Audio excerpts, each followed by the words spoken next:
तो कैसे हो दोस्तों। मैं आशा करता हूँ आप लोग अपनी लाइफ को अच्छी तरीके से एंजॉय कर रहे हो, अपनी सेहत, फैमिली और पढ़ाई का ध्यान काफ़ी अच्छी तरह से रख रहे हो। मैं आज बात करने वाला हूँ द प्रेसिडेंट के बारे में। प्रेसिडेंट के ये 10 पॉइंट आज मैं बात करूँगा और बहुत ही इम्पोर्टेंट टॉपिक है। आप चाहे किसी भी एग्ज़ाम की तैयारी क्यों ना कर रहे हो, बैंकिंग हो, एसएससी हो, रेलवे हो, एनडीओ हो, एयरफोर्स हो, यूपीएससी हो, बीपीएससी हो, डायरेक्ट क्वेश्चन यहाँ से बन जाता है। आज मैं बात करूँगा, इसलिए मेरे दोस्त मैं आपसे विनम्र प्रार्थना करता हूँ कि मतलब ये 10 क्वेश्चन जो है ये ध्यानपूर्वक सुने और कॉपी और कलम जो है निकाल करके ही बैठे और मेरा लेक्चर को सुने। आज प्रेसिडेंट के बारे में पढ़ेंगे और इसके बाद भी अगर आगे भी मैं लेक्चर लेकर के आऊँगा, इसलिए आप लोग सपोर्ट अच्छे तरीके से कीजिएगा। आज देखिए आज प्रेसिडेंट के बारे में क्या क्या इम्पोर्टेंट पॉइंट हम निकाल करके लाए हैं आप लोग के लिए। द प्रेसिडेंट जो आर्टिकल 52 से लेकर 78 के बीच में बताया गया है कि एक इंडिया में प्रेसिडेंट होना चाहिए। The president is head of the Indian executive. President जो होते हैं हमारे राष्ट्रपति जो होता है यूनियन एग्जीक्यूटिव का हेड होता है। अब अगला पॉइंट है the president of Indian is indirectly elected. India का जो राष्ट्रपति होते हैं वो इनडायरेक्टली इलेक्ट होते हैं, मतलब जनता के द्वारा वो जो है चुने नहीं जाते हैं, बल्कि उनके जो मेंबर होते हैं लोकसभा के, राज्यसभा के और स्टेट लेजिस्लेटिव असेंबली के, उनके द्वारा ये जो है इलेक्ट किए जाते हैं।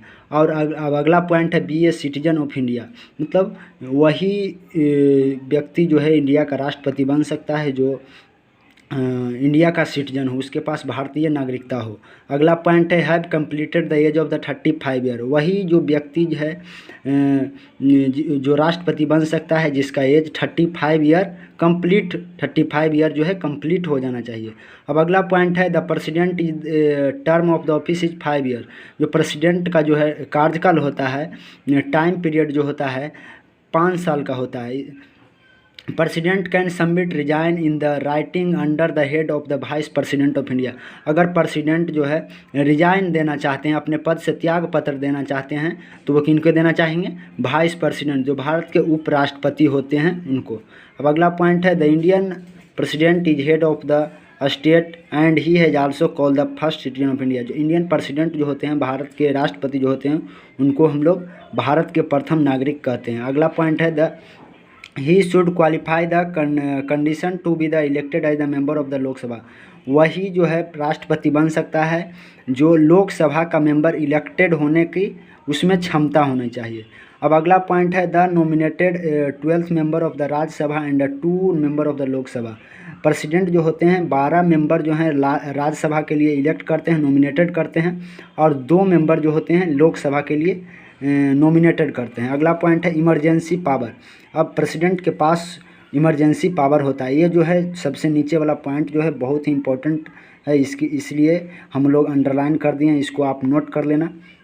नेशनल इमरजेंसी जो है आर्टिकल 352 के तहत प्रेसिडेंट जो है उनके हाथ में पावर होता है कि वे नेशनल इमरजेंसी लगा सके।